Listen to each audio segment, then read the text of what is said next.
नमो अरिहन्ताणम् नमो सिद्धाणम् नमो आयर्याणम् नमो वज्जायाणम् नमो लोये सव्वसाहुणम्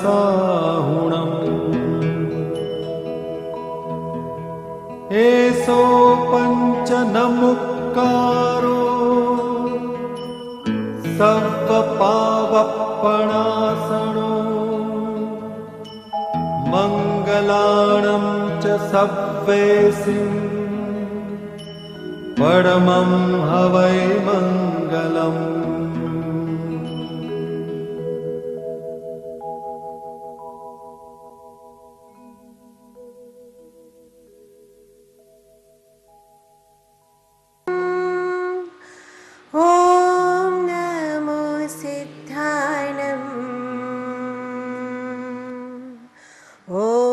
नमो आयर्याणम्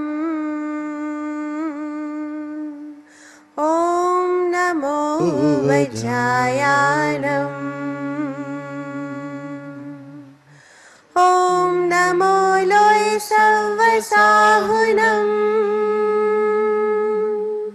एसो पञ्चनमुक्कारो सर्वपावपनाशनो मङ्गलानं च सर्वेसिं परमं हवै मङ्गलं परमं हवै मङ्गलं परमं हवै मङ्गलम्। मोक्षमार्गस्य नेतारं भेत्तारं कर्मभूभृतां ज्ञातारं विश्वतत्त्वानां वन्दे तद्गुणलब्धये अज्ञानतिमिरान्धानां ज्ञानाञ्जनशलाकया चक्षुरुन्मीलितं येन तस्मै श्रीगुरवे नमः। महादेव्याः कुक्षिरत्नम् शब्दजीतरवात्मजम् राजचन्द्रमहं वन्दे तत्त्वलोचनदायकं प्रभुतत्त्वलोचनदायकं प्रभुतत्त्वलोचनदायकम्।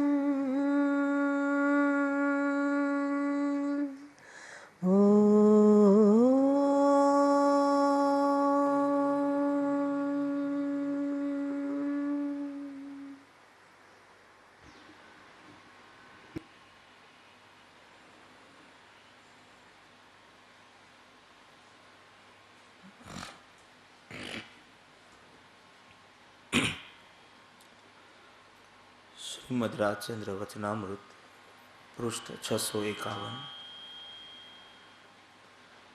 पत्रांक 932 વવાણિયા જ્યેષ્ઠ વદી 10 1956 ઓમ પત્ર સંપ્રાપ્ત થયું. શરીર પ્રકૃતિ સ્વસ્થ અસ્વસ્થ વર્તે છે. વિક્ષેપ કર્તવ્ય નથી. હે આર્ય, અંતર્મુખ થવાનો અભ્યાસ કરો. શાંતિ. વિરમ ગામના સુખલાલ છગનલાલ ઉપર આ પત્ર લખાયો છે, જેમાં મુખ્ય આજ્ઞા અંતર્મુક્તાના અભ્યાસ કરવાની છે.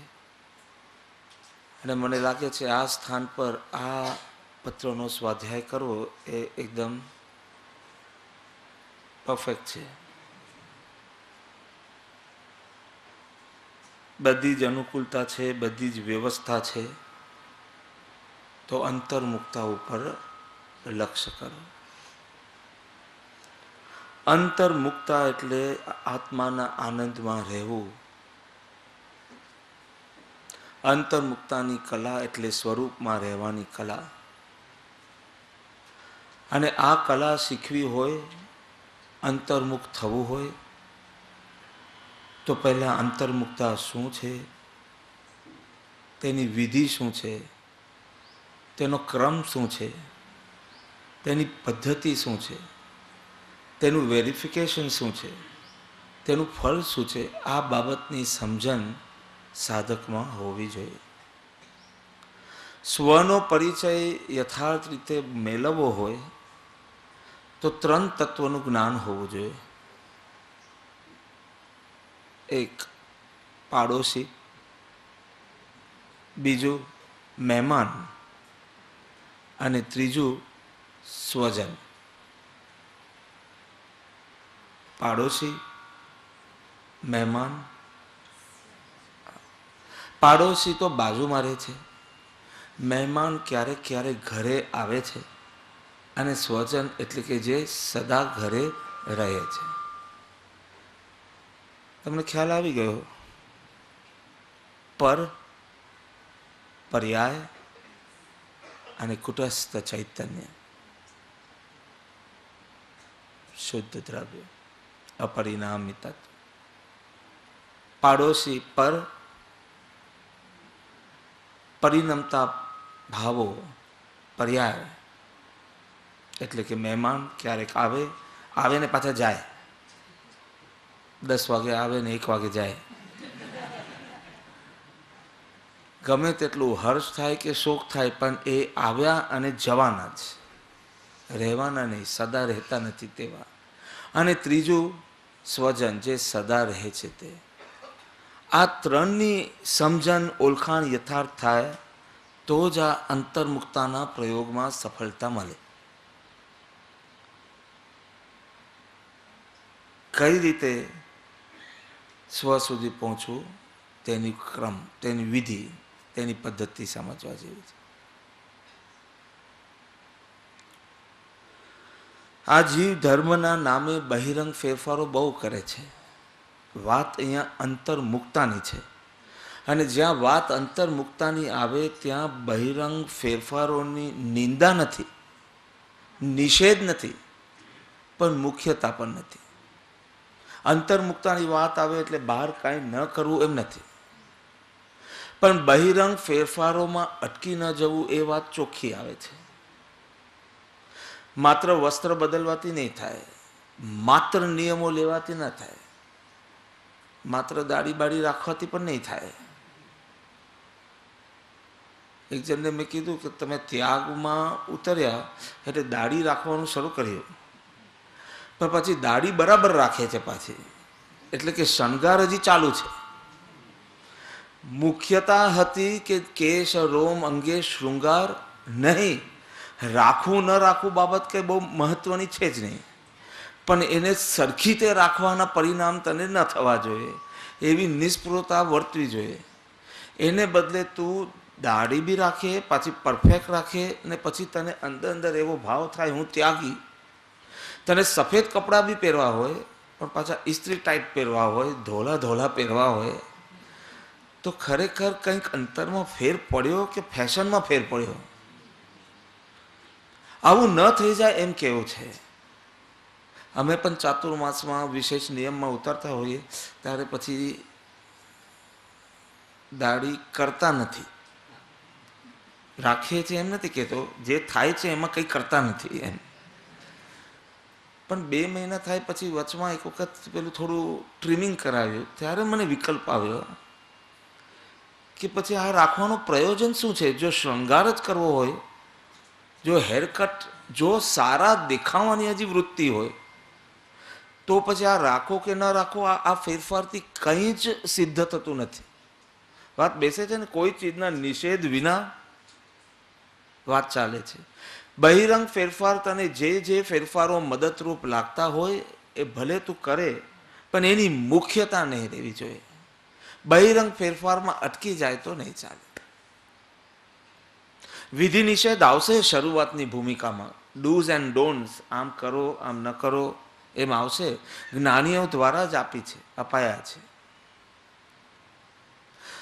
ઓફકોર્સ જ્યારે તમે પિકનિક પર જવાના હો તો કોઈ વાર તમારા પિતાજી કોઈ ઇન્સ્ટ્રક્શન ના આપે તમને પિકનિક પર જવાના હોય, પણ જ્યારે કોઈ બિઝનેસ ડીલ કરવા જવાના હોય તો થોડે સલાહ સૂચન આપે. દર્શન થોડું સલાહ આપે, જો આમ બોલજે, આમ નહીં કરતો, આમ કરજે, બહુ આવેશમાં નહીં આવી જતો, આમ કર. કેમ? જ્યારે કોઈ ધ્યેય હોય ત્યારે જ તો કન્ડિશન આવે. કોઈ ધ્યેય જ નહોતું જ્યારે પિકનિક પર નીકળતો હતો તો બાપુજીને બી કોઈ સલાહ આપી નહોતી. પછી બકુલભાઈ હોય કે શરદભાઈ હોય, પણ એને કોઈ રસ નથી કોઈ સૂચન આપવાનું. પણ જ્યારે તું કોઈ ધ્યેય સાથે નીકળે છે તો એ ધ્યેયથી તું ચ્યુત ન થઈ જાય, આગો પાછો ન થાય, એના માટે તને સલાહ સૂચન આપવામાં આવે. જ્યાં સુધી તે મોક્ષનો ધ્યેય બાંધ્યો નહોતો ત્યાં સુધી સ્વચ્છંદી જીવન ચાલતું હતું, કંઈ જ નહીં. હવે તે મોક્ષનો ધ્યેય બાંધ્યો છે તો આ ધ્યેય સાથે આ લક્ષ્યમાં તું લક્ષ્ય પરોવી રાખી શકે એના માટે વિધિ નિષેધ જ્ઞાનીઓએ જ આપ્યા છે. પણ એ માત્ર એક શરૂઆત છે, અંત નથી. વિધિ નિષેધ વધ્યા કરે એટલે તમારી પ્રગતિ થઈ છે એમ નહીં માનતા. ઉલટું બહુ વધારે વિધિ નિષેધની જરૂર પડે છે એનો મતલબ એ છે કે તમે જરા ડેન્જર છો, તમે નાના નિમિત્તમાં ડિસ્ટર્બ થઈ જાઓ એવું લાગે છે. તેથી તમને આટલા બધા રૂલ્સ રેગ્યુલેશનની જરૂર પડી છે. એટલે ન હોવા જોઈએ એમ બી કહેતો નથી, પણ એનાથી કોઈ પ્રગતિનું માપદંડ નીકળતું નથી. કેટલો અપ્રભાવિત રહી શકે છે ગમે તેવા દ્રવ્ય ક્ષેત્રકાળમાં, એના ઉપર તારી પ્રગતિનું માપ છે. એટલે વિધિ નિષેધમાં તારા આરંભ પરિગ્રહને અલ્પત્વ કરી ભક્તિ, સ્વાધ્યાય, મૌન, ધ્યાન, અભ્યાસ ઇત્યાદિ તું વિશેષ એવા અનુષ્ઠાનો કરે એવી આજ્ઞા જ્ઞાનીઓની જ છે. આ એના જેવું છે કે બાપુજી કહે છે કે દીકરાને કહે છે કે હવે બહુ થયું, હવે થોડો ઓફિસમાં આવતો થા, બહુ રખડે છે, હા એના બદલે ઓફિસમાં આવતો થા. પણ પેલા સંતાન એના બાળકને ઓફિસનો અણગમો જ છે, એટલે ગમે તેટલી સલાહ આપવામાં આવે તો પણ એ કોઈને કોઈ બહાનું કાઢે અને કે કાલથી આવીશ પપ્પા, અને પિક્ચરમાં જાય, આમાં જાય, તેમાં જાય. એને ભારે અણગમો જ છે ઓફિસ આવવાનો. આ પહેલો તબક્કો. બીજો તબક્કો એ છે કે બહુ બાપુજી કહે છે એટલે આવે તો છે એમની કટકટમાંથી મુક્ત થવા માટે, પણ ભારે અણગમા સાથે દિવસ કાઢે છે. બીજો તબક્કો. જો પહેલા તબક્કામાં તો આવતો જ નથી, બહાના જ કાઢે છે. બીજા તબક્કામાં આવે છે પણ બહુ કંઈ મનથી ત્યાં ટકતો નથી, તનથી ટકે છે, પણ કંઈ બહુ ઉમંગ એને આવતો નથી. ત્રીજો તબક્કો કે જેમાં ઉમંગથી કરે છે પણ 9 થી 5, 5 વાગે એટલે પછી કામ બાકી હોય તો કે કાલે કરીશ, પણ નીકળી જ જાય. પણ 9 થી 5 જેટલું પાછું ઉમંગથી કરે છે. જો આ સમજાય છે? 3 તબક્કા. એકમાં આવતો જ નથી, બીજામાં આવે છે પણ અણગમાપૂર્વક ટકે છે એમ બી ન કહેવાય, પસાર કરે છે સમય. ત્રીજું ગમાપૂર્વક કરે છે પણ બસ જેટલું નક્કી કર્યું હોય એટલું જ. અને ચોથું કહેવાની જરૂર નથી, એને ખુદને કમાણીમાં રસ છે હવે, અને કમાણીમાં રસ છે પછી ઘડિયાળમાં રસ નથી. હવે 9 થી 5 નહીં, કમાણી થતી હોય તો 5 થી 9 બી કરશે, કમાણીમાં રસ. એવી રીતે આ વિધિ નિષેધમાં પ્રથમ તો આપને ઉલ્લાસ આવ્યો જ નહીં. ભક્તિ કરવી જોઈએ, સ્વાધ્યાય કરવું જોઈએ, અભ્યાસ કરવું જોઈએ, નિવૃત્તિ લેવી જોઈએ, 50 દિવસ, 100 દિવસ, 150 દિવસ વગેરે કહેતા હોય, માઇક પર કહેતા હોય તો બી તમને થાય કે સાચું છે પણ મને કરવું નથી. આ એક તબક્કો તમારો હતો ત્યાગ વગેરે અનુષ્ઠાનો માટે. બીજો તબક્કો આવ્યો કે તમે કર્યું, તમે 3 સામાયિકની પણ નિયમ લીધી, પણ અણગમાપૂર્વક. તમે સવારની ભક્તિમાં બી આવો પણ જોકા ખાઓ, તમને રસ નથી પડતો, પણ તમે કરો છો ખરી એ બધા અનુષ્ઠાનો, પણ તમને એટલું ઉમંગ નથી, એટલું જોડાણ નથી. આ બીજો તબક્કો. અહીંયા 4 વાલા હશે. હા, પહેલું, જો કે અહીંયા પહેલા બીજા ત્રીજા વાળા ઓછા હશે, પણ એટલે જ મેં આ પત્ર લીધો અંતર્મુક્તાનો, એટલા માટે. અમુકને તો હજી એ અનુષ્ઠાનની વાતો સાંભળવી ગમે છે, પણ કરવું ગમતું જ નથી. સવારની ભક્તિ આપણા માટે ક્યાં છે દર્શન? આપનો ક્રમ 9:30થી શરૂ થાય, ભાવ પૂજાથી શરૂ થાય, એ બધું ડોસાઓ માટે. તો આ અણગમાથી શરૂ થાય, પછી ધીમે ધીમે તમે આવશો, પણ જોખું આવે એટલી કંઈ મજા ના આવે. ત્રીજા તબક્કામાં તમને ગમે, પણ તમે જેટલું નક્કી કર્યું છે ને, 10 માળા ફેરવીશ, 3 પાઠ કરીશ, આત્મસિદ્ધિ શાસ્ત્રોનો, બસ આટલું જ કરશો. આટલું કરશો, ઉમંગથી કરશો. પણ એનાથી વધારે બસ થઈ ગયું ને, હવે ટીવી જોવા જાઓ, હવે ક્રિકેટ જોવો. આ ત્રીજો તબક્કો. ચોથું છે પરિણામોમાં ફેરફાર. એ નિર્મલતામાં એટલો બધો રસ છે કે ભલે તે 25 પાનાનો સ્વાધ્યાય નક્કી કર્યો હોય, પણ તારો ઉલ્લાસ એવો હોય કે તું વિશેષ વિશેષ વિશેષ કરે. આ ચોથો તબક્કો છે. શુભ ભાવની એને અગત્યતા લાગે છે. લક્ષ તો શુદ્ધનો જ છે, પણ હું અહીંયા અશુભ શુભની વાત કરું છું, કારણ કે આ પહેલા તબક્કાની વાત ચાલે છે. અશુભ ભાવ કરતાં શુભ ભાવમાં રહેવું, એને ખ્યાલ છે કે 3 તબક્કા છે: ચિત્તની નિર્મલતા, ચિત્તની એકાગ્રતા અને ચિત્તનો લય. આ અંતિમ લક્ષ્ય સુધી પહોંચવા માટે પ્રથમ ચિત્તની નિર્મલતા જોઈશે, ને ચિત્તની નિર્મલતા માટે કોઈ વિશેષ આવા શુભ અનુષ્ઠાનમાં જોડાણ અંતરના ગમાપૂર્વક, પ્રીતિપૂર્વક થવું જોઈએ. આ વાત મહત્વની છે કે વિધિ નિષેધમાં એ પ્રવેશે છે. આટલું કર્યું ત્યાં સુધી તો બહિરંગ અભ્યાસ થયો, એમ જ્ઞાની કહે છે. હવે હું પત્ર શરૂ કરું છું. 11 વાગે અંતરંગ અભ્યાસ, કારણ કે અંતર્મુક્તાની વાત આવી એટલે અંતરંગ અભ્યાસ. અને આ અંતરંગ અભ્યાસના 2 તબક્કા છે. તમે ક્યાં છો કે નહીં, અને છો તો કયા તબક્કા પર છો, એ ચેક કરવા માટે આ છે.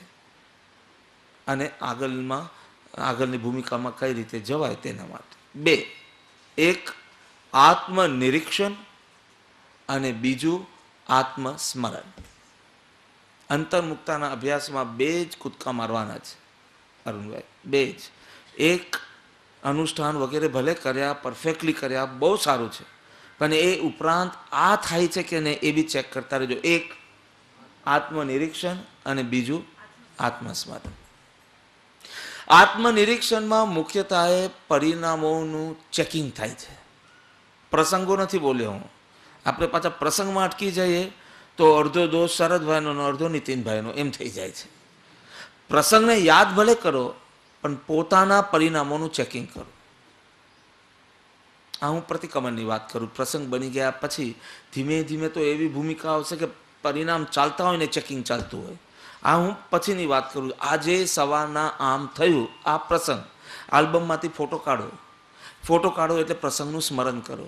અને એ પ્રસંગમાં તું ક્યાં ક્યાં ચૂક્યો, તે ક્યાં ક્યાં દોષ સેવ્યો, અથવા તો how you could have been better.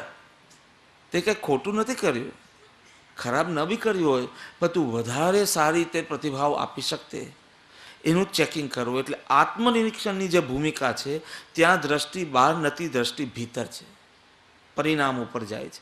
પણ પરિણામોનું ચેકિંગ થાય છે. પરિણામોની અંદર સમજો ક્રોધ, જરા ઇરિટેશન આવ્યું, ફ્રસ્ટ્રેશન આવ્યું, આવું તો બને. ક્યાંય બી જાઓ તો બનશે. આશ્રમમાં આવશો તો એ બનશે.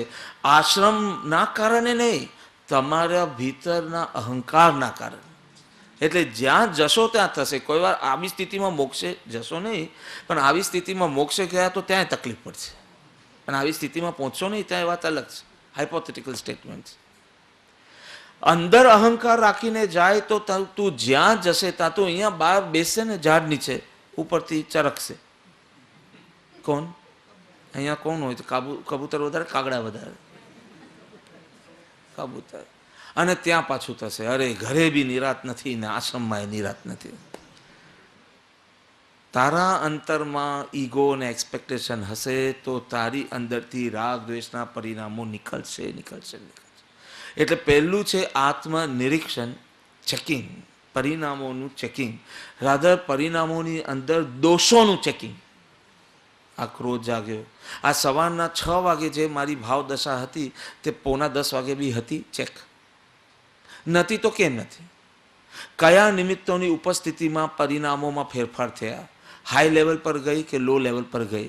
દ્રવ્ય ક્ષેત્રકાળ ઉદ્દીપન અને અંદરમાં શું એવી અપેક્ષા હતી, શું ધારણા હતી, શું લાઈક ડિસલાઈક હતી કે જેના કારણે આ ઉત્તેજના થઈ. આ પરિણામોમાં દોષોનું ચેકિંગ. પણ આનાથી બે તકલીફ પડશે. એક, તમારી દ્રષ્ટિ પર પડતી તો હટી, પણ ક્રોધ ઉપર અટકી. તમે જુઓ છો ને હવે ક્રોધ, હા તો પાડો, આ સાચી વાત નથી, એક્ઝામ્પલ છે. અરુણભાઈ ગભરાઈ ગયા કે આ કઈ એક્ઝામ્પલ છે. આ ક્રોધની એક વૃત્તિ તમે જોઈ તો તમે આત્મનિરીક્ષણ કરી રહ્યા છો. ત્યારે હવે તમે સમજો મહેન્દ્રભાઈ તરફ નથી જોતા, હવે તમે જુઓ છો તમારી ક્રોધની વૃત્તિ તરફ, સમજો. પણ જુઓ છો ક્રોધ તરફ, આત્મા તરફ હજી દ્રષ્ટિ નથી. આટલામાંથી છૂટ્યા, પરમાંથી છૂટ્યા, પણ હજી પર્યાયમાં આ ક્રોધની વૃત્તિ, એટલે પાડોશીથી છૂટ્યા તમે, પણ મહેમાનોમાં અટક્યા પાછા. એટલે હું કહું છું કે આ આત્મનિરીક્ષણ બી ધી એન્ડ નથી, એનાથી બી આગળની ભૂમિકામાં જવું પડશે. પણ આ બધું જ ક્રમથી આવશે. તો એમાં બે ચીજ થશે. એક તો ક્રોધને જોશો, એક લાભ થશે, પર પરથી હટ્યા તમે, એટલે એ બી બહુ મોટું કામ છે. ત્યાંથી હટ્યા, પણ અટક્યા ક્યાં? તો કે આત્મા ભની દ્રષ્ટિ નથી ગઈ હજી. હજી તો વિભાવ પરિણામ ઉપર દ્રષ્ટિ ગઈ. નંબર 1 નેગેટિવ શું છે તો કહું, નંબર 1 વિભાવ પર. નંબર 2, જેવું ક્રોધ ઉપર તમારી દ્રષ્ટિ જશે એટલે ભૂત ભવિષ્યમાં તમે જશો. આવું મેં કર્યું હતું ને, આવું મેં મનમાં રાખ્યું હતું ને, આવી મારી એક્સપેક્ટેશન હતી ને, એટલે મને આ થયું. ક્રોધના કારણો તરફ તમારી દ્રષ્ટિ જશે, પછી તમારો પશ્ચાતાપ થશે ને પછી તમે કહેશો કે હવે હું ભવિષ્યમાં આવું કરવાનો નથી. એટલે તમારી દ્રષ્ટિ ગઈ ભૂતમાં, ક્રોધના કારણો શોધવામાં, અને ભવિષ્યમાં ક્રોધની પ્રતિજ્ઞા લેવામાં. બહુ સારું થઈ રહ્યું છે, છતાં બી શું થઈ રહ્યું છે તે હું પૂછું છું, કહું છું. પરમાંથી તમે હટ્યા એટલું સારું થયું, પણ હજી આત્મા બની ગયા નહીં, હજી વર્તમાનમાં તમે આવ્યા નહીં. હજી તમારો ઉપયોગ ભૂત ભવિષ્ય તરફ જાય. ગઈકાલે મેં કીધું હતું તો બી આમને ભૂતકાળ, પણ મને શું હવે મારે આવા પ્રસંગમાં કરવું નથી ભવિષ્યમાં. એટલે બહુ સારું હોવા છતાં બી તમારી દ્રષ્ટિ ભૂત ભવિષ્યમાં ખેંચાય. વર્તમાનને ચૂક્યા એટલે અંદર જવાનો તમને રસ્તો મળશે નહીં. પણ ક્રમ પાછો આ છે, આ થવું તો જોઈએ. હું કહું છું શરૂ થવું જોઈએ અને અટકવું જોઈએ નહીં. વાત બેસે છે.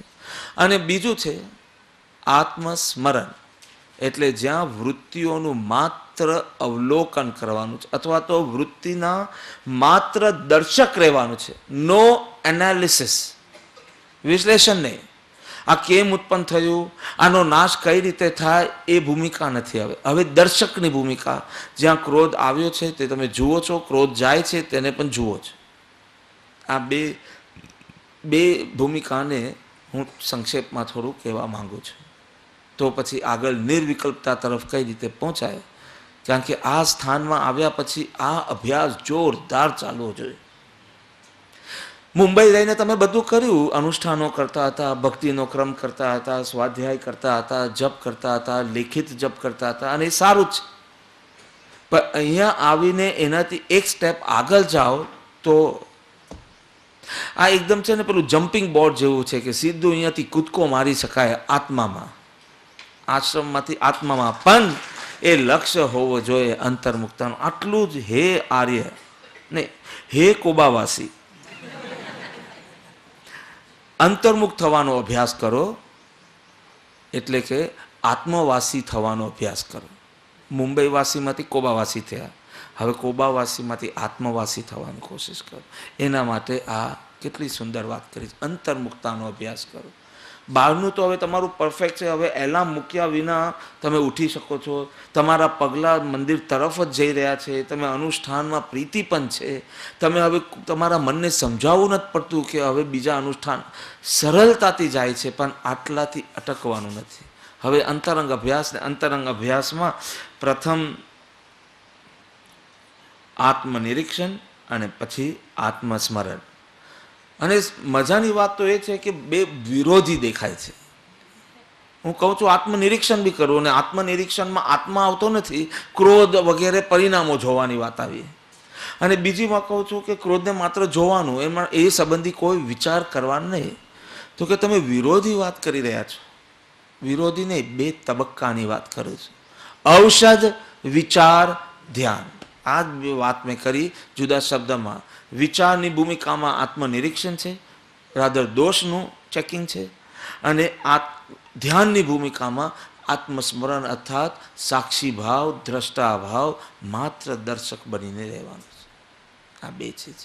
એટલે જેમ સાબુ લગાડવો બી પડે, સ્વચ્છ થવા માટે સાબુ લગાડવો પડે, અને લગાડતા હોય ત્યારે તો એવી રીતે લગાડીએ જાણે પરમેનન્ટ રાખવાના હોય, એવી રીતે ઘસી ઘસીને.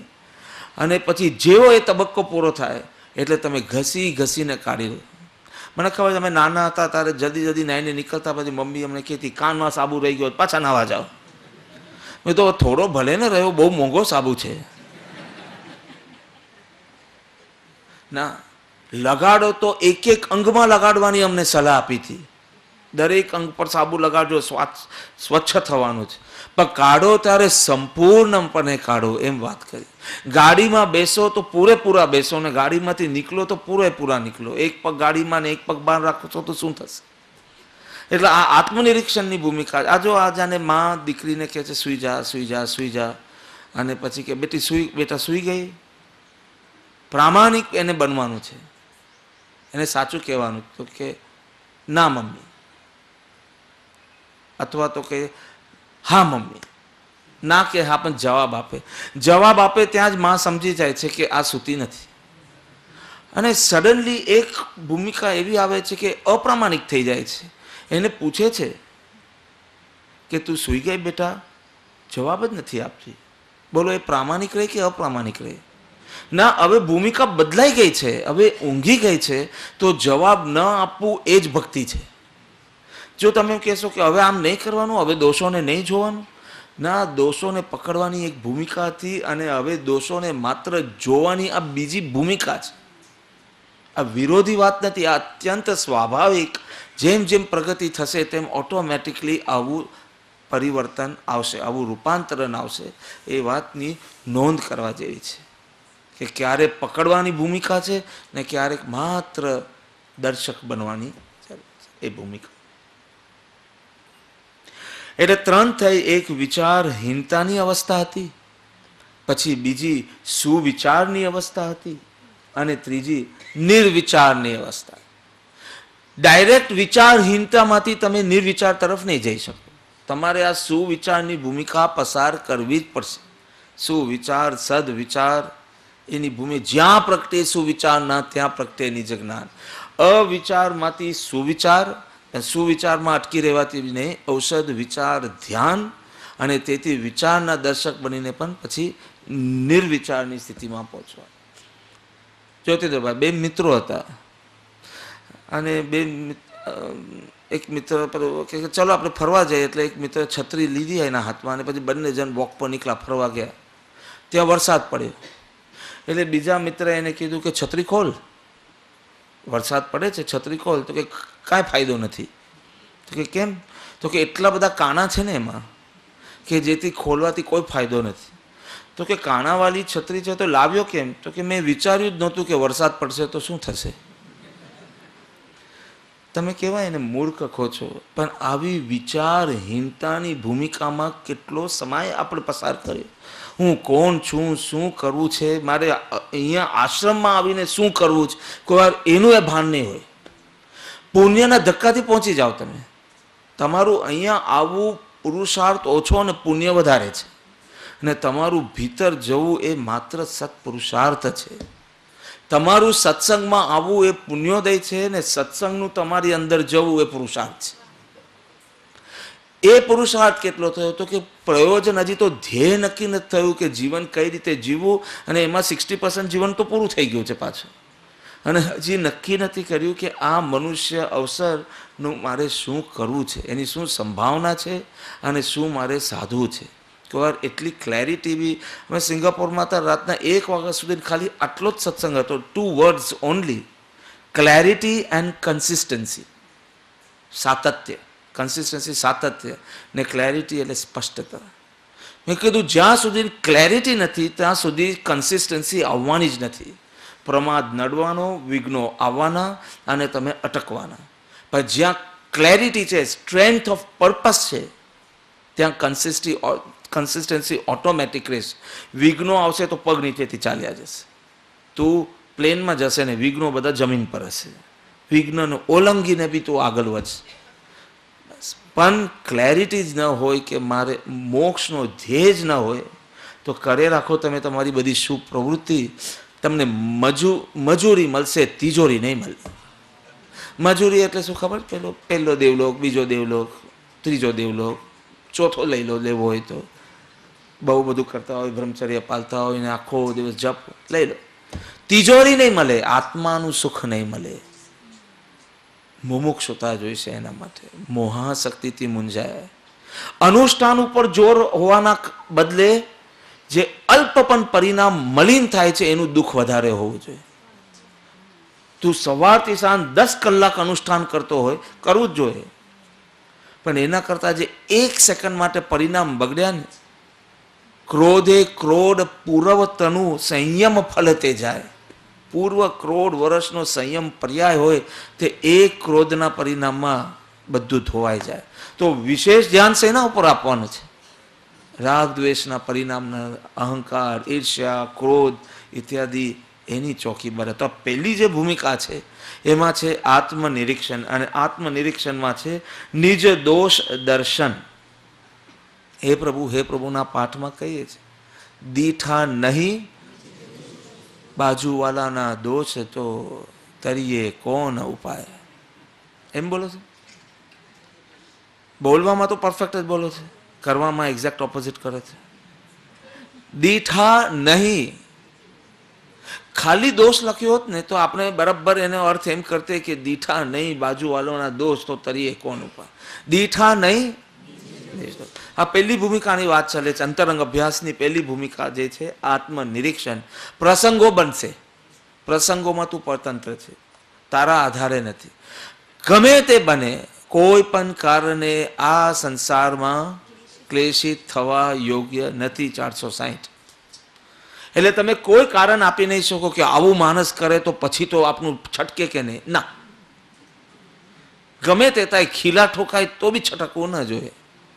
કોઈ પણ કારણે આ સંસારમાં ક્લેશિત થવા યોગ્ય નથી. એટલે તું કારણ બતાવતો જ નહીં, એટલું જ બતાડે છે કે આ કારણથી તારું છટક્યું. એનો મતલબ એટલો કે બહુ મોટો અહંકાર સાથે તું અહીં આવ્યો છે બહુ સારું, અને અહંકાર સાથે આવ્યો એ બહુ ખરાબ. એટલે જ કીધું વૈરાગ્ય ઉપશમ પહેલા તમે બહુ નિવૃત્તિ લઈ લેશો તો બીજી મોકાન શરૂ થશે. ખૂબ સ્વાધ્યાય ભક્તિ દ્વારા તમારા મિથ્યા અભિપ્રાયો તોડી ને મુમુક્ષુતા દ્રઢ થાય પછી ત્યાં સુધી સત્સંગ પછી એકાકી વિચરતો વળી શમશાનમાં. એ તો સંસાર ઊભું કરવું એની તો આપણી એક્સપર્ટીઝ છે, આપણે એક્સપર્ટ છે. જ્યાં જાય તો આપણે હિમાલય પર કોઈ મૂકે ને આપણે સંસાર ઊભો કરી દઈએ. એવી આપણા માટે કરોલે પેલું જાલું બનાવે, જ્યાં જઈએ ત્યાં રાગ દ્વેષને ઊભા કરી શકીએ એ શક્ય છે. એટલે દીઠા નહીં નિજ દોષ. જ્યાં જ્યાં દોષ દેખાય, જ્યારે દેખાય, જેટલા પ્રમાણમાં દેખાય, પહેલા એ દોષ દર્શન અને દોષનો સ્વીકાર કરવાની તૈયારી હોવી જોઈએ. કપાવદેવ તો વધારે જરા ઊંચો શબ્દ મૂકો, આખું જગત નિર્દોષ ભાસે. લો, પ્રસંગમાં 2 જણ રમે, પેલું દાંડિયા માટે 2 જણ તો જોઈએ કે નહીં? હા ભલે, પણ પેલો તને નિર્દોષ ભાસે. આ ક્લેશના પ્રસંગમાં તને પેલો નિર્દોષ ભાસે અને પોતાનો દોષ દેખાય તો જ તારે અહીંયા રહેવું જોઈએ, ને તો નીકળી જાય અહીંયાથી. આ સ્વર્ગને તું નરક બનાવી દેશ. આટલી તૈયારીઓ હોવી જોઈએ. પ્રસંગ સાથે મહત્વની નથી. પ્રસંગ તો મેં કીધું કે કંઈ જ ન બન્યું હોય એમાંથી આપણે ઊભું કરી શકીએ. પ્રસંગ બને ઠીક, તારી જાગૃતિ કેવી હોવી જોઈએ? નંબર 1, આખું જગત તને નિર્દોષ ભાસવું જોઈએ. ઉપદેશામૃત કહે છે કે જીવ બધા રૂડા છે, તો ભૂંડા શું છે? કર્મ.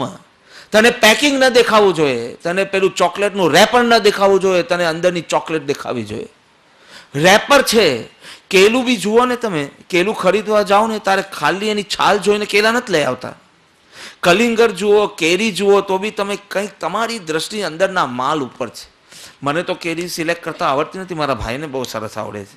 આમ કેરી સૂંઘીને નક્કી કરે કે આ બહુ મજાની હશે એમ. મને નથી આવડતું. પણ નાળિયેરનું પછી જુઓ તમે, પછી પેલું કલિંગરને બરાબર હજી તો સમાર્યું બી નથી. આ બી એક ટેલેન્ટ છે. તેવી રીતે પેકિંગને ભૂલી જાઓ અને અંદરનો માલ ભગવાન આત્મા, શુદ્ધાત્મા, તો પછી તમારે આ જે વિષમ પરિણામ થયા છે એનો જવાબદાર માત્ર તું. ભાઈ સાહેબ, તારી જ આગલા દિવસની રસોઈ હમણાં ગરમ કરીને પીરસાય છે. પેલા એ કાંઈ નથી કર્યું. આ રસોઈ તે જ બનાવી હતી. અહીંયા તો આવું બધું હોય ને, વાસી રાખવાનું ને બધું આશ્રમ. પણ અમેરિકામાં આપણે જઈએ તો ફ્રીજમાં શું હોય? તો 15 દિવસની ખીચડી, મહિનાના રોટલા, 6 મહિના પહેલાનું શાક. હવે બંધ કર્યું તો વાત અલગ છે. હવે તમે રહો છો ક્યાં ત્યાં? પણ આવું મારા મામાએ મને 79માં ખીચડી કે શું ખાશે? તો મેં કીધું ખીચડી. બધું ભલે 15 મિનિટમાં ખીચડી બનાવીને લાવ્યા. હું તો ખુશ થઈ ગયો કે મારી મમ્મી બી આટલું ફાસ્ટ કરતી નથી. મારા મામા બેચલર છે, એટલાન્ટા રહે છે, 65-70 વર્ષના હશે એમના. 79ની વાત કરું છું. તો કે ખીચડી ખાશે? અને મેં હા પાડીને 5 મિનિટમાં ખીચડી તો ટેબલ પર. મને તો કે ઇઝ અ વન્ડરફુલ કુક. તો કે 15 દિવસ પહેલાં બનાવી હતી ને, ગરમ કરીને આપી. દરરોજ કોણ બનાવે? એટલે વધારે પ્રમાણમાં બનાવે ને પછી રાખે. કોલ્ડ સ્ટોરેજ કહેવાય તમારું. આવું જ છે. આને જ કહેવાય બંધ, સત્તા, ઉદય વગેરે. આ એ જ ચીજ છે. તારી જ બનાવેલી રસોઈ હમણાં પીરસાય છે, તો તું પીરસનાર ઉપર શું કામ ગુસ્સે થાય જ ભાઈ? તારી જ રસોઈ છે અને પીરસનાર ઉપર ગુસ્સે. આટલું જ વચન જ્ઞાનીનું જો ટાઈમસર જો યાદ રહ્યું તો તમે જો કોઈ વિષમતા જાગી હશે તો બી વધશે તો નહીં જ. સીધા સમ તરફ જશો વિષમમાંથી. આટલું જ યાદ રહેવું જોઈએ બસ. નિમિત્તને દોષ ના આપો, નિમિત્ત નિર્દોષ. તારો જ લખેલો કાગળ તને મળે છે. તું જ કાગળ લખે છે, તારું જ એડ્રેસ લખે છે અને તું પોસ્ટ કરે છે. તે પોસ્ટ કર્યું પછી 3 દિવસ પછી આ કાગળ તને પાછો આવે છે. 3 દિવસ પછી. આ વચમાં 3 દિવસ વીતી ગયા ને એટલે તું ભૂલી ગયો કે તે જ લખેલું છે. એટલે હવે તને થાય કે પેલા ટપાલી કેવા ખરાબ સમાચાર આપે. ટપાલીને તે જે લખ્યું છે એ પોસ્ટ આજે આવી છે. જગત આખું નિર્દોષ તને ભાસવું જોઈએ. કોઈ તારું અપમાન કરે છે અથવા તો કોઈ તને ખાલી માન આપતું નથી. હવે મોકાન તો આપની એ છે, કોઈ કંઈક કરે નહીં ને તો એ આપને તકલીફ છે. અપમાન બી કરે નહીં પણ વિશેષ માન ના આપ્યું. કુમુદભાઈ ગભરાઈ ગયા. થોડું માન ના આપે તો એ તકલીફ. અપમાન કરવાની બી જરૂર નહીં. તમને થોડું દુઃખ થયું, બોલો ગુનેગાર કોણ? પહેલા એ તમને માન ના આપ્યું અથવા ચલો અપમાન જ કર્યું, ચલો એમ કે બાજુ પર હટો, ચલો બાજુ પર હટવા રૂપ તમને અપમાન કર્યું, ચાલો તો ગુનેગાર કોણ? વ્યવહારથી અથવા તો લોક દ્રષ્ટિએ કહે તો કે પેલો આવું ન કર્યો તો ખરાબ લાગતે મને. આપણી આ જ આર્ગ્યુમેન્ટ હોય છે કે આમ અમે તો શાંત જ ઊભા હતા, પેલા આમ ન કર્યો તો અમે અશાંત ન થાત. નીતિનભાઈ, પણ જ્યારે જ્ઞાનીની દ્રષ્ટિએ એ ચીજ, એ જ પ્રસંગને જોઈએ છે તો કંઈ જુદું લાગે છે. ભોગવે તેની ભૂલ. તું દુઃખી થયો, તું દુઃખ ભોગવે છે તો કોની ભૂલ? તારી. ભોગવે તેની જ ભૂલ, જે ભોગવાવે તેની ભૂલ નથી. સમજાય છે? ભૂતકાળની ભૂલના કારણે આ પ્રસંગ બન્યો છે અને વર્તમાનની ભૂલના કારણે તું દુઃખી થઈ રહ્યો છે. ભૂતકાળની ભૂલના કારણે આ કષ્ટ છે, વર્તમાન ભૂલના કારણે દુઃખ છે.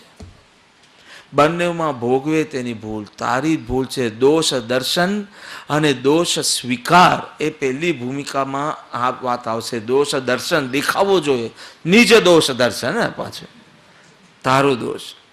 હાથીને ન ગમે એટલે હાથી જ્યારે સરોવર પર જાય ને અને પછી એનું પ્રતિબિંબ પડે, એ પ્રતિબિંબ એવું ભયંકર હોય નીતિનભાઈ, એવું જાડું સ્થૂળ શરીર મોટું, આંખ નાની, નાક લાંબુ. એને થાય આવો બેડોલ પ્રાણી કોણ છે? આ કોનું પ્રતિબિંબ છે? અંદરથી જાણે છે આ મારું જ છે. એટલે સરોવરમાં જઈને શું કરે? એના સૂંઢ વડે પેલા પાણીને દોડી દે. એટલે આવું જ આપણે કરીએ છીએ. આત્મનિરીક્ષણ કરવું નથી, કારણ કે આત્મનિરીક્ષણ કરવા જશો તો અંદર એક ડાકુ મળવાનો છે, એક દંભી મળવાનો છે. અને એના માટે એ દંભી ન દેખાય એના માટે તમે ખૂબ માલાઓ જપશો, ખૂબ વાંચન કરશો, પણ બહારના બહાર તમે તમારી જાતને રોકી રાખશો. હું જરા આ અનુષ્ઠાનોનું નેગેટિવ પાર્ટ સમજાવી રહ્યો છું. કે you will be so occupied, hall day occupied, પણ થોડા અવ્યસ્ત રહો તો ખબર પડે તમે એકચ્યુઅલી કેવા છો. પ્રસંગે તમારી ઉત્તેજનાની ક્ષણે તમને સમજાઈ જાય છે કે તમારો સાચો ફોટો કયો છે. જીભ બોલે એ તમારો ફોટો નથી, પણ અજાગૃત ક્ષણે તમે કઈ રીતે રિએક્ટ કરો છો એમાં તમારો ફોટો, એમાં તમારું સાચું સ્વરૂપ તો નહીં બોલવું પણ સાચું રૂપ પ્રગટ થઈ જાય છે. દોષ દર્શન, દોષ દર્શન પછી દોષનો સ્વીકાર. આત્મનિરીક્ષણની ભૂમિકામાં આ બધું જ આવે. દોષનો સ્વીકાર બી થવો જોઈએ, પણ પહેલો મિથ્યાત્વ રૂપી વકીલ આવી જાય. રેણુકા, મિથ્યાત્વ રૂપી વકીલ આપનું જાણે પેલું ફેમિલી ડોક્ટર હોય ને, ફેમિલી બાવરચી, ફેમિલી ડોક્ટર, ફેમિલી સર્વન્ટ, એમ ફેમિલી વકીલ છે. મિથ્યાત્વ સહિતની બુદ્ધિ આવી જાય અને તરત કે આમાં મેં શું કર્યું, પહેલાં આમ કર્યું એટલે મારે પછી સ્વબચાવ તો કરવો જ પડે ને, પછી મારું સ્વાભિમાન તો સાચવવું જોઈએ કે નહીં. કેટલા સુંદર શબ્દ શીખી ગયા બેન. ડિગ્નિટી, સ્વમાન. સ્વનું તો ભાન નથી અને સ્વમાન રાખવું જ પાછું, એટલે કે અભિમાન. સ્વમાન અને અભિમાનમાં શું ફેર ચાલે? હું કરું તે સ્વમાન અને બાજુવાળો કરે તો અભિમાન. હું બચાવ કરું તો આ સ્વમાન ચાલુ છું, પણ એ ચીજ બાજુવાળું કરે તો કે જો કેટલો અહંકારી છે. વાત સમજાય છે?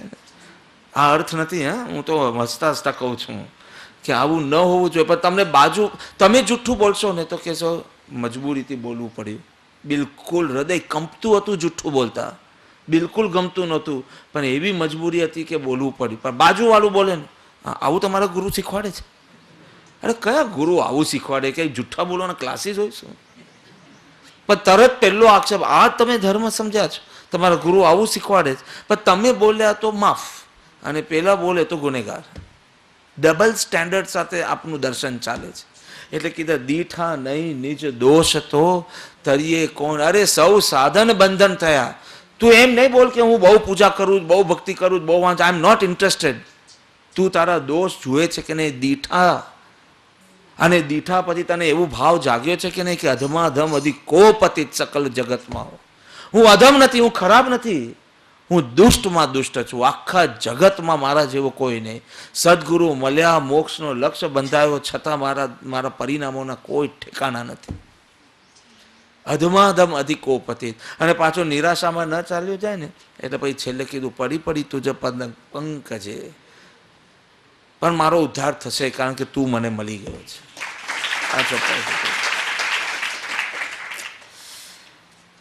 આ જે વકીલ આવી જાય છે ને, જેને કહેવાય દુષ્ટ બુદ્ધિ, એ બધું સિદ્ધ કરી આપે. હું એને દુષ્ટ અને બુદ્ધિ બંને કહું છું. બુદ્ધિ કારણ કે બરાબર સિદ્ધ કરી આપે, અને દુષ્ટ એટલે ખોટું સિદ્ધ કરી આપે.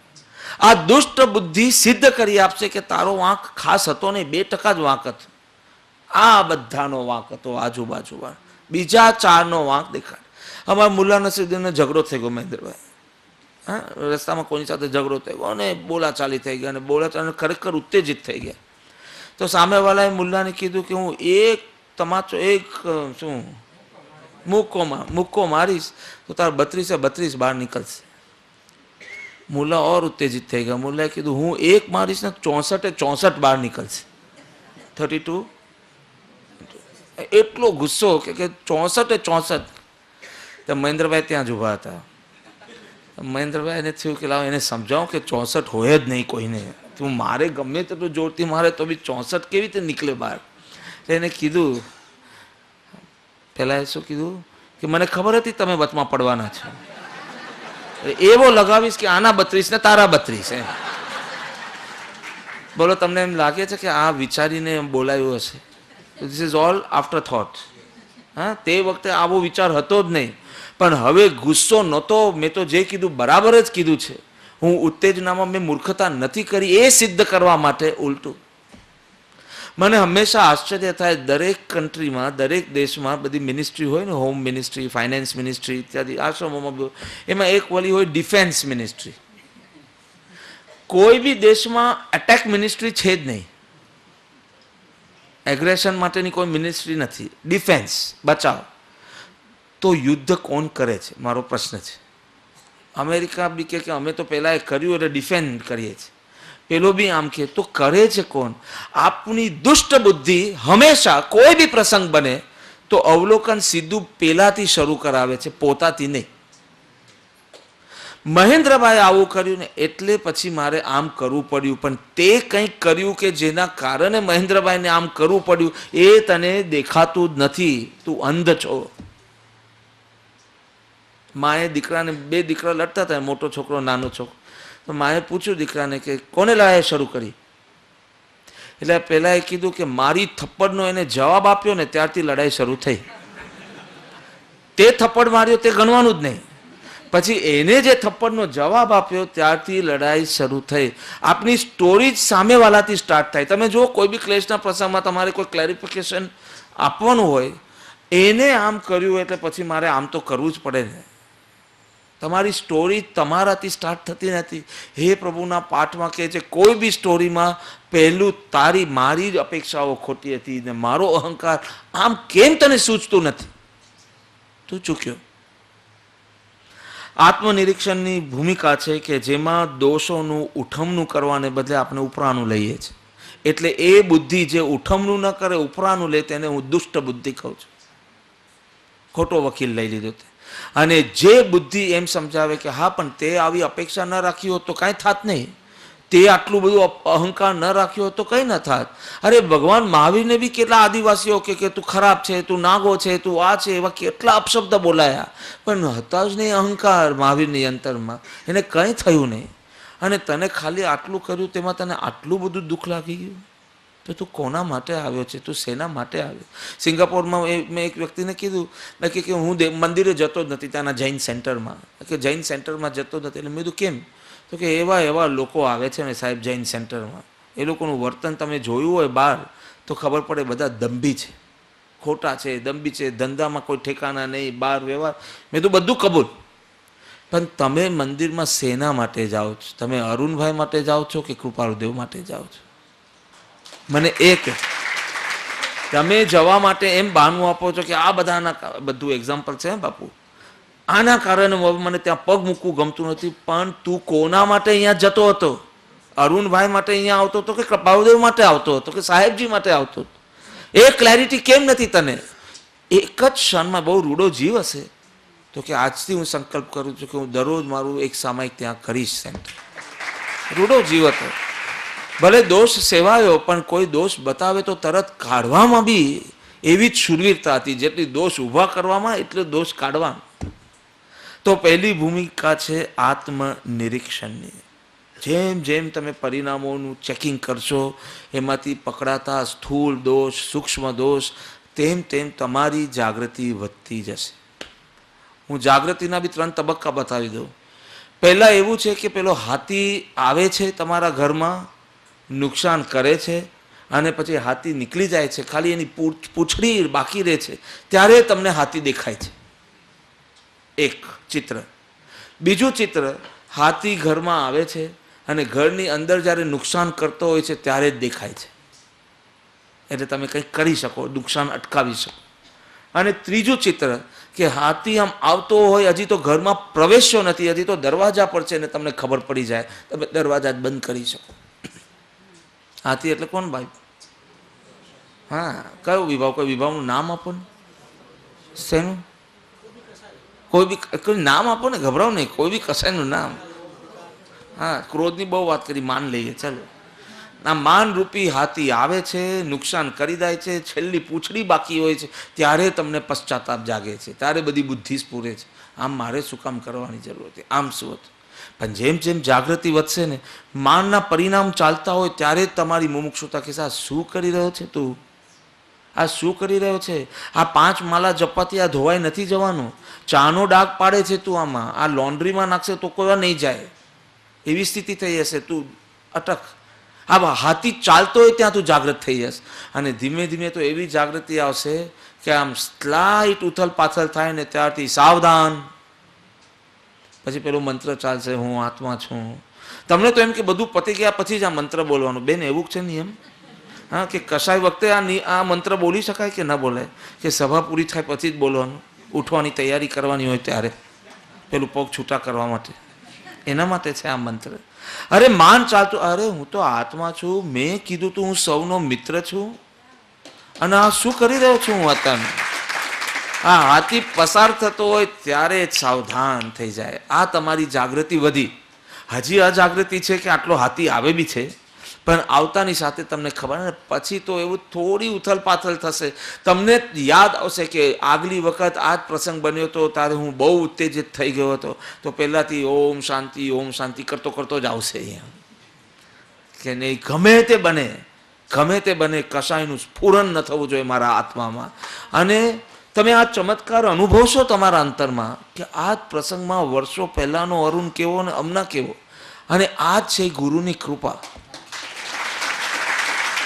આ પરિવર્તન જોયા વિના શું તમે અહો શ્રી સદગુરુ બોલવાના અને એમાં શું ફાયદો કરવાના? પણ આ રૂપાંતરણ જોઈને પછી તમે બોલો કે ન બોલો, તમારું હૃદય સાક્ષી આપશે કે અહો ઉપકાર. ક્યાં આ નિમિત્તમાં મને વાસના જાગતી હતી ને આજે આ નિમિત્તમાં મને જેને વાસના જાગે છે ને એની દયા આવે છે, એના પ્રત્યે પ્રેમ અને કરુણા આવે. ગુસ્સો બી નથી આવતો, નિંદા બી નથી થતી. ઉલટું થાય લાવ એને હું મદદ કરું, એ બહુ ડિસ્ટર્બ લાગે છે. આટલો બધો કશાય કે આટલો બધો વિષય પરિણામ છે તો અંદર કેટલો બેચેન હશે. લાવ let me help him, not punish him. Punish કરવાની વૃત્તિ નહીં, પ્રેમ કરવાની વૃત્તિ જાગે. જેમ જેમ જાગૃતિ વધશે તેમ. એટલે બૌદ્ધ શાસ્ત્રમાં તો એટલી સુંદર વાત કરી છે. બૌદ્ધ ભિક્ષુ માટે 33,000 નિયમો છે. બૌદ્ધ ગ્રંથ 33,000. થોડું ગુજરાતી સમજાય ને તમને કે હિન્દી જ સમજાય? એ લોકો હિન્દી હા સમજાય છે. 33,000 નિયમો. કેટલું પાળવાનું, કેટલા આજીવન વ્રત, કેટલા ચાતુર્માસના વ્રત, કેટલા સવારના લીધેલા વ્રત, કેટલા વ્રતો. પરંતુ એક છેલ્લું સેન્ટેન્સ એમ હતું, આ કોના માટે છે? જે જીવ અજાગ્રત છે તેના માટે આ નિયમો છે. જાગ્રત જીવ માટે કોઈ નિયમ નહીં. જો પ્લેન ટેક ઓફ કરતું હોય તો હવે એના માટે કોઈ બ્રેક, ક્લચ, ગિયર, આ તે એક્સેલેટર કાંઈ નહીં. જમીન પર હોય તો આ બધું શીખવું જોઈએ, રનવે પર હોય. પણ વન્સ યોર લેવલ ચેન્જીસ, તું જો ઉડતો હોય તો તારા માટે કોઈ નિયમ, તું સહજ ભાવમાં જ રહે. જો નિયમોની જરૂર નહીં, પણ મેં વાત કરી નિયમોમાં અટકી રહેવાની, ત્યાગ વિરાગ ચિત્તમાં તો થાય ને તેને જ્ઞાન. અને અટકે તો હોય તે પણ ભૂલે નિજ ભાન. કેટલી સુંદર વાત! એક જ ગાથાની અંદર બંને વાત કરી દીધી છે. વ્યવહાર, નિશ્ચય, બધી જ વાત કરી દીધી. તો પહેલો તબક્કો પૂરો થયો. બીજા પર જાઉં, બીજું તો બહુ ફાસ્ટ થઈ જશે. હા, કારણ કે બીજું જેમ જેમ આગળ જશો ને તેમ વાત સરળ થતી જાય છે. ડિફિકલ્ટ નહીં, કઠિન નહીં. જો સત્સંગમાંથી ઉઠતા પછી આ સારું બધું ડિફિકલ્ટ છે એમ લાગ્યું, તમે સત્સંગ કર્યો જ નથી. સત્સંગમાંથી ઉઠો ત્યારે બહુ ઇઝી હતું, કરવું જ છે. તમે સંવેગ લઈને જાઓ ને, સંવેગની પ્રભાવના લઈને જાઓ તો સત્સંગ કર્યો કહેવાય. જો તમને લાગે ચાલો આ તો બહુ ડિફિકલ્ટ છે, આપણે તો આપણાથી થશે કે નહીં, તો તમે સત્સંગ નથી કર્યો, તમે ચૂક્યા. તમે ખાલી પ્રમાદ સેવ્યો સત્સંગમાં આવી. અને જો તમને એમ થાય કે હવે હું ચોક્કસ કરીશ, હે જી હવે થોભ, બહુ મૂર્ખતા કરી, બસ એવો નિર્વેદ અથવા તો ઉલ્લસિત પરિણામ સંવેગ, આ બે પ્રભાવના લઈને જવાની છે. આ બાજુથી સંવેગની મળશે, આ બાજુથી નિર્વેદની મળશે. બે દાદા સત્સંગમાંથી નીકળતા આ ઉત્સાહ. તો બીજો તબક્કો છે કે હવે ક્રોધ જાગે તો શું કરશો? આ બીજા તબક્કામાં પેલું આત્મનિરીક્ષણ હતું, હકીકતમાં એ દોષ નિરીક્ષણ હતું. આત્મનિરીક્ષણ બોલીએ છીએ પણ હકીકતમાં દોષ નિરીક્ષણ છે. અને હવે છે આત્મસ્મરણ, જ્ઞાતા દ્રષ્ટા ભાવ, માત્ર સાક્ષી, માત્ર દર્શક. જ્ઞાતા અને જ્ઞાયકમાં બી ફેર છે. અમારું બહુ ચાલ્યું હતું હમણાં બીજી શિબિરની અંદર. જ્ઞાતા અને જ્ઞાયક આ બંને જ્ઞાન ધારક પદાર્થ માટે વપરાતા શબ્દ છે. આને માટે વાપરશું, આપણે માઇક માટે વાપરશું, જ્ઞેય વાપરશું, પણ એને જ્ઞાતા કહેશું કે એને જ્ઞાયક કહેશું? શું કહેશું? એમ કાંઈ ના કહેવાય. જ્ઞાયક ને જ્ઞાતા કોના માટે? તો જ્ઞાન ધારક પદાર્થ માટે. તો ફેર શું છે? એકની સામે જ્ઞેય છે અને બીજો માત્ર જ્ઞાન છે. એકમાં ફોકસિંગ છે, મારે આમ જોવું છે તો આ જ્ઞાતા ને આ જ્ઞેય. અને એક ઓનલી અવેરનેસ, જે પ્રતિબિંબિત થાય તે. મારે સ્પેશિયલી કાંઈ જોવું નથી. મારે પેલો કેમેરા આમ આ જો ને આ જ્ઞાયક, આ જે સ્ટીલ કેમેરા છે જ્ઞાયક, અને પેલું તમે લઈને ફરો તો એ બની જાય જ્ઞાતા. તો આ બીજા તબક્કામાં માત્ર જ્ઞાયક, નો ચોઇસ, નો એફર્ટ. આ ક્રોધ સાથે તે તાદાત્મ્ય કર્યું એટલે જ તારો ક્રોધ વૃદ્ધિગત થતો હતો. હવે તું ક્રોધનો પણ માત્ર દર્શક બન, વિચારોનો પણ માત્ર દર્શક, માત્ર અવલોકન. અને જ્યાં માત્ર અવલોકન છે ત્યાં એ પરિણતિનો પ્રભાવ બહુ પડતો નથી પછી આત્મા ઉપર.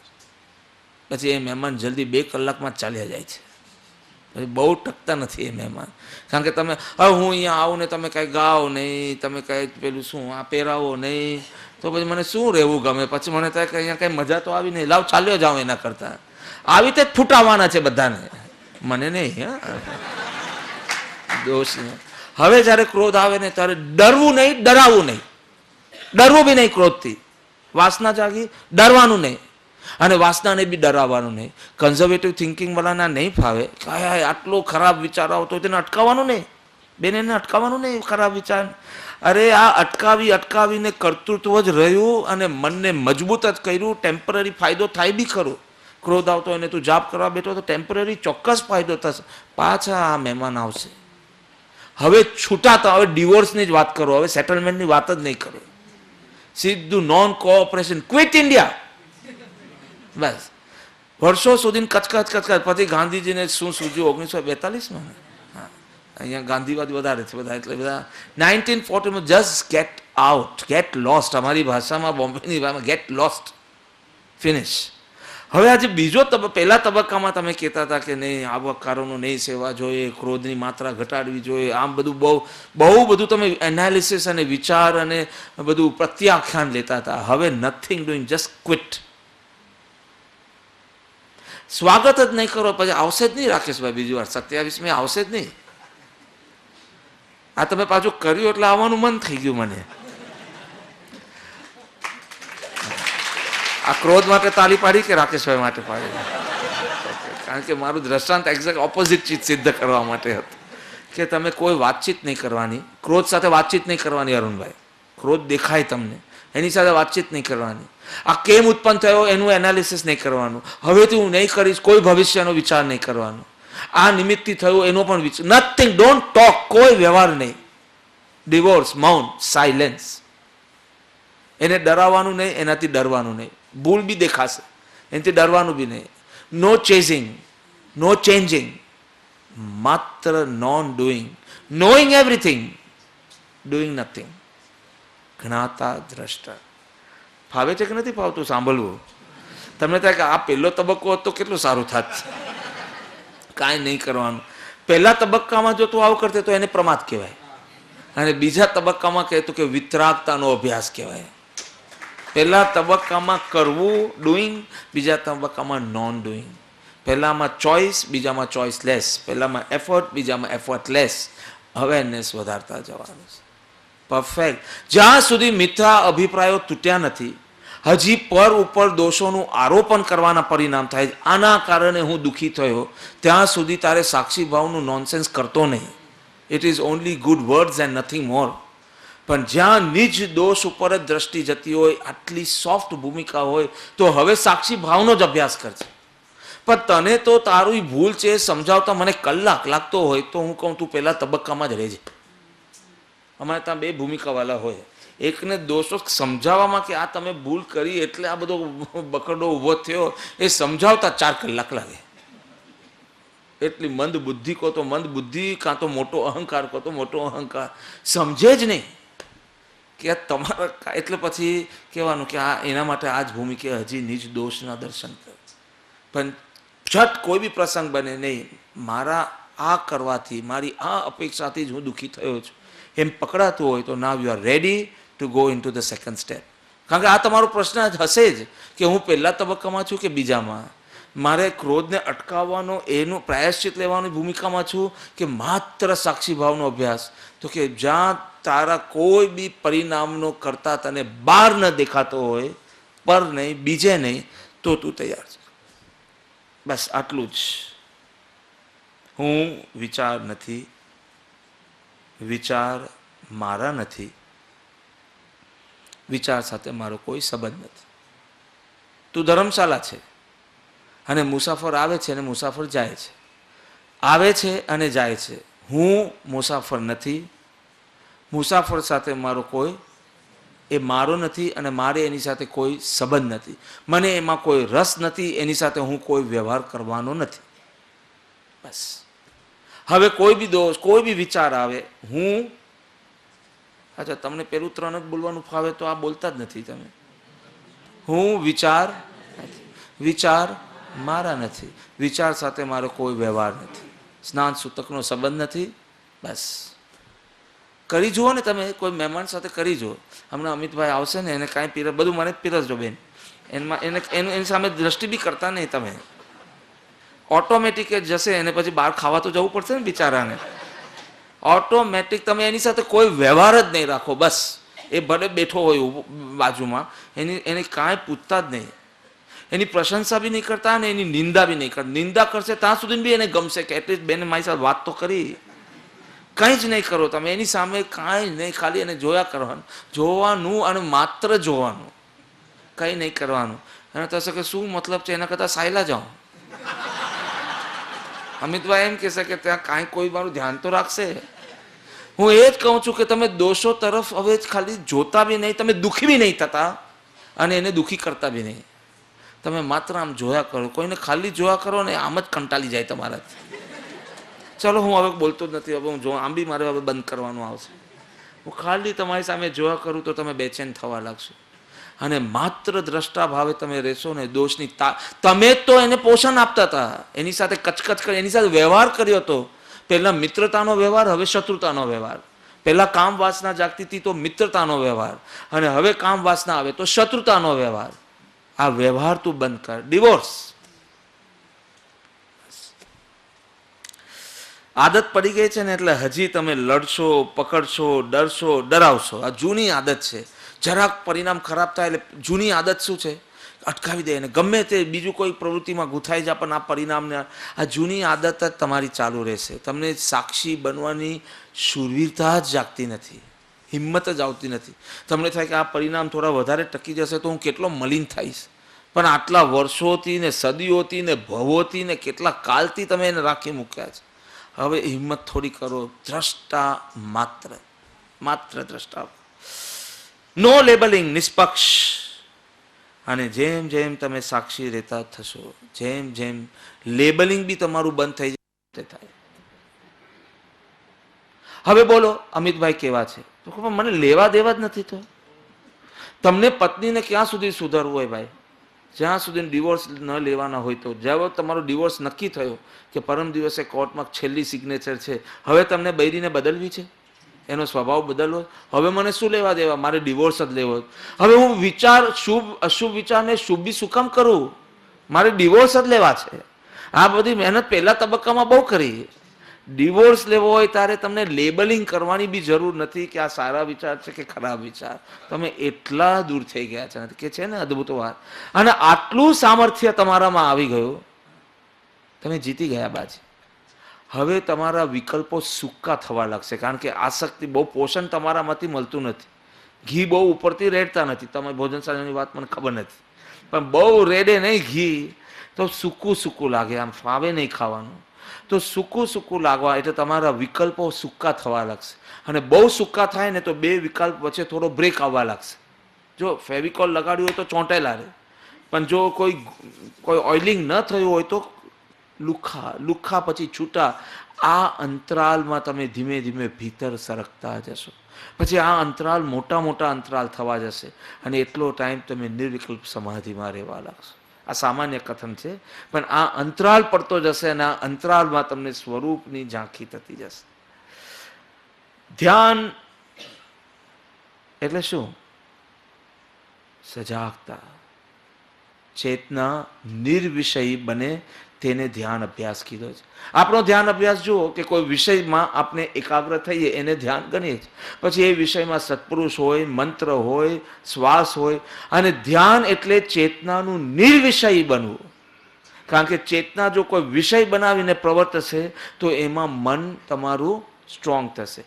એટલે કોન્સન્ટ્રેશન ઇઝ નોટ મેડિટેશન. એકાગ્રતા એ ધ્યાન નથી, કારણ કે એકાગ્રતામાં તો તમે મનને મજબૂત કરો છો, મનને સક્રિય રાખો છો, મનને એક જ વિષયની અંદર જોડેલું રાખો છો. અને એનાથી ઘણા ફાયદા છે, એકાગ્રતાના ફાયદા છે, પરમાર્થ દ્રષ્ટિએ કોઈ ફાયદા નથી. મનને શક્તિશાળી બનો છો ને હવે મનની પાર જવાનું ઓર ને ઓર કઠન બનાવો છો. એકાગ્રતાને માત્ર અવેરનેસ, સજાગતા, જે કંઈ પણ બને, જે કંઈ પણ આવે, સર્વ સ્વીકાર. જો તમે જુઓ, તમે સમજો દાદરા ઉતરવાનું હોય તો તમે પડી ન જાઓ, એટલી સાંકડો દાદરો હોય એના માટે તમારે ધ્યાનપૂર્વક ઉતરવું પડે. અહીંયા હું ધ્યાનનો અર્થ એકાગ્રતા કરું છું. એકાગ્રતાથી તમે જાઓ કે જે આ રેલિંગ છે એટલે વાત અલગ છે. સમજો આ રેલિંગ નથી તો તમે એકદમ એકાગ્રતાથી જશો કે તમે પડી ન જાઓ. ત્યારે તમારી જ્ઞાનની સ્થિતિ શું છે? બહુ થોડી જગ્યા ઉપર પૂરું ફોકસિંગ છે, પણ બીજી બધી ચીજ ઉપરથી તમારી દ્રષ્ટિ હટી ગઈ છે. આનું કંઈ બહુ મૂલ્ય નથી, હું એમ કહેવા માંગુ છું. પછી તમે તમારા ઘરે જાઓ છો અને તમારી ખુરશી પર આરામથી બેસો છો. લો, 1.25 કલાકનું પ્રવચન પૂરું થયું, હવે શાંતિથી બેસી, ટાંટિયા તૂટે છે. હવે તમને કોઈ પ્રયોજન નથી કે ફોકસ કરવાનું, કોઈ પ્રયોજન નથી. તમારી ચેતના વિકસે છે, ખુલે છે. કારણ કે હવે ચિત્ત શું કરે છે? જ્ઞાનનું ફોકસિંગ કરી દે છે. પણ ચિત્તનો લય હોય તો જ્ઞાન વિશાળ બને છે, જ્ઞાન ખીલે છે, ઇન્ક્લુઝિવ. હવે બધું જ ભલે આવો, કારણ કે તમને કોઈ ચોઈસ નથી, કોઈ એફર્ટ કરવાની જરૂર નથી. વાત સમજાય છે? એક ભાઈ, મારે કેટલું બોલવાનું છે? 2 મિનિટ છે હજી? શું છે મને એક્ઝેક્ટલી કહો. હા, એક ભાઈ પેરિસથી બર્મા ગયા, ત્યાં વિપાસનાનું સેન્ટર હતું. આ વર્ષો પહેલાંની વાત, જ્યારે વિપાસના હજી ભારત આવ્યું નથી. અને વિપાસનાનું સેન્ટર બર્મામાં યંગુનમાં હતું. અને એને બહુ સાંભળ્યું હતું એના વિશે. તો પેરિસથી જાય છે બર્મા, યંગુન ઉતરે છે અને બહાર એરપોર્ટની બહાર ટેક્સી કરે છે. ટેક્સીવાળાને કહે છે કે સયાજી ઉબાકીનનું જે વિપાસના સેન્ટર છે ત્યાં મારે ધ્યાન શીખવા જવું છે 10 દિવસની શિબિરમાં, તો મને ત્યાં લઈ જાઓ. પેલો ટેક્સીવાળો લઈ જાય છે. આજુબાજુ ખેતર છે, એકદમ શાંત સ્થળ છે. પેલો બી વિચારે છે કે એરપોર્ટથી હજી સેન્ટર પર જતાં જ આટલી શાંતિ, આવા ખેતરો, આટલું સરસ મનોરમ્ય દ્રશ્ય છે, તો સેન્ટર તો એટલી સરસ જગ્યા પર હશે, કોઈ હિલ પર અને એકદમ શાંત વાતાવરણમાં હશે, એવી એની કલ્પના. જેમ જેમ આગળ જાય છે તેમ તેમ નગર શરૂ થાય છે, શહેર શરૂ થાય છે. શહેર શરૂ થાય છે એવું નહીં, તમારી અહીંયાની જેમ પેલી શું કહેવાય, ગલીઓને શું કહો અહીંયા, પોળ પોળ પર બધું આમ ગીચ એકદમ. આમાં એક માણસ ચાલે એમાં બીજો અરુણભાઈ જેવા ચાલે તો બીજાને તો બાજુ પર જ ખસવું પડે એવું. ધીમે ધીમે એવો રસ્તો, સાંકડો રસ્તો શરૂ થાય છે અને બરાબર ભુલેશ્વર જેવો એરિયા, અને ગાડી ટેક્સી ઊભી રહે છે અને કે છે, લો ભાઈ સાહેબ, આ વિપાસનાનું સેન્ટર. પેલું કે માય ગુડનેસ, કેટલો અવાજ છે, એટલો બધો અવાજ થતો હતો. હું ધ્યાન કરવા આવ્યો છું, હું શાંત થવા આવ્યો છું, અને અહીંયા અવાજ તો જો કેટલો છે.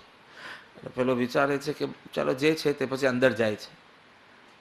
અને કોઈ આવું સાઉન્ડ પ્રૂફ રૂમ નહોતી, બસ અંદર કોર્ટયાર્ડ જેવું હતું અને ત્યાં શિબિરો ચાલતી. ગુરુજી આવ્યા ને કે ચલો હવે 10 દિવસની શિબિર શરૂ, અને આટલા આટલા જરા નિયમો છે, તમે જરા સમજી લો પહેલાં, ને કાલથી આપનો પ્રયોગ શરૂ. તો ગુરુજી નિયમ બોલે, પણ માઇક સિસ્ટમ કંઈ નહીં હોય ત્યાં, બધું ઓડિયો સિસ્ટમ નહીં હોય. ગુરુજી બોલે પણ બહાર એટલો બધો રિક્ષાનો અવાજ, લોકોનો અવાજ કે પેલાને બિચારાને કાંઈ સંભળાય નહીં. એક તો પેરિસથી આવ્યો તો બહુ શાંત જગ્યાથી આવ્યો હતો અને બર્મા પહોંચ્યો. પેલો કે આવી રીતે કઈ રીતે હું ધ્યાન કરીશ? અહીંયા ગુરુજીની ઇન્સ્ટ્રક્શન પણ બરાબર સંભળાતી નથી. ગુરુજી કે શાંત થાવ, બહાર કોઈ ચીજ શાંત કરવામાં નહીં આવે. હમણાં બહાર અવાજ થાય તો નીતિનભાઈ શું કહેશે? તમારા પદ પર છો ને તમે હમણાં, તો તમે શું કહેશો? સમજો હમણાં પાછળ અવાજ થાય છે અને હું અહીંયા બોલી રહ્યો, તમે શું કહેશો? હા, અવાજ ઓછો કરો ભાઈ, રાકેશભાઈ બોલી રહ્યા છે, જરા એમનું સાંભળવું છે. પણ ત્યાં ગુરુજીએ આમ ન કર્યું. ગુરુજીએ કીધું, જો તારે સાંભળવું હોય તો તું શાંત થા. આ તો ફરક છે નીતિનભાઈ ને ગુરુજીમાં, હે ને? ગુરુજીને નીતિનભાઈને શાંતિ માટે બહાર ફેરફાર કરવા હોય. ગુરુજીને કે તને સાંભળવું હોય તો તું શાંત થા, બહાર કશું અટકશે નહીં. પેલો કે હવે છૂટકો જ નથી, 10 દિવસ ફસાના તે ફસાના, 12 વાગ્યા સુધી ફસાના તે ફસાના તમે. એટલે પેલો બેઠો. બીજા દિવસે બહારનો અવાજ બી એ સંભળાય બરાબર જ્યારે ધ્યાનમાં હોય તો, પણ ગુરુજી જે બોલે ને એ બી થોડું થોડું સંભળાય, પણ બંને સંભળાય. કારણ કે જ્ઞાન બંનેનો સ્વીકાર, ઇન્ક્લુઝિવ નોટ એક્સક્લુઝિવ, ઇન્ક્લુઝિવ, સર્વ સ્વીકાર, તો જ જ્ઞાન સર્વજ્ઞ શક્તિ છે. તો કેમ 2-4 ચીજ ઉપર જ ફોકસ કરે છે તું? લોક આ લોક ઝલકવું જોઈએ દર્પણવત. બીજા દિવસે થોડો ફેર પડ્યો કે આ બી બરાબર સંભળાય અને ગુરુજીનું પણ બધું બરાબર સંભળાય. જો પહેલા દિવસે ગુરુજીનું નહોતું સંભળાતું, બીજા દિવસે ગુરુજીનું થોડું થોડું સંભળાતું. તો તું જેમ જેમ શાંત થતો જાય ને બધું જ તારામાં ઝલકે અને છતાં તું કોઈ ચીજનું ફોકસિંગ કરે નહીં.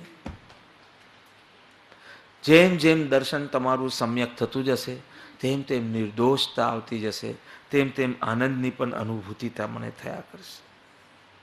પરજ્ઞેયને જુદા જ પ્રકારે તમે જાણવા લાગશો. પર સંયોગ સાથેનો તમારો વ્યવહાર બી બદલાઈ જશે. તમે વ્યક્તિ જ બદલાઈ જશો, કારણ કે કર્મકૃત વ્યક્તિત્વ ધીમે ધીમે તમારા પાસેથી ચિત્ત પરથી સરકતું જશે. મોરાઓ બધા ઉતરતા જશે. તમે બધાની વચમાં રહેશો, એ જ જળમાં રહેશો અને છતાં કમલવત રહેશો. કંઈ જ બહારમાં ફેરફાર કર્યા વિના તમે પૂરેપૂરા બદલાઈ ગયા છો એવો તમને ચોક્કસ અનુભવ થશે. એટલી નિર્દોષતા પ્રગટશે કે પછી પલ પલ માત્ર આનંદ આનંદ આનંદ, નિત્ય નવીન આનંદ, પણ માત્ર આનંદ. હલવું મોહ ને પ્રસંગ હસતું મોહ, હલવું મન હસતું મોહ. દરેક પ્રસંગ ઉત્સવનો પ્રસંગ, દરેક કર્મનો ઉદય ઉત્સવ પૂર્ણ તું મનાવશે એવી સ્થિતિ તારી થશે. બાળકને જોઈ લો ને, બાળક સદા પ્રસન્ન કેમ રહે છે? એટલો નિર્દોષ છે બાળક. અને એક વખતની વાત કરીને પછી હું મૂકી દઉં છું. હવે નાના છોકરાઓ સોફા પર બેસીને ટીવી જોતા હતા, કાર્ટૂન ફિલ્મ જોતા હતા, ટાર્ઝનની ફિલ્મ જોતા હતા. ને હું તે વખતે ફ્રી હતો એટલે હું પણ ફિલ્મ જોવા બેઠો છોકરાઓ સાથે. ટાર્ઝનની પેલી કાર્ટૂન ફિલ્મ ચાલતી હતી એ જોતો, મને મજા પડી.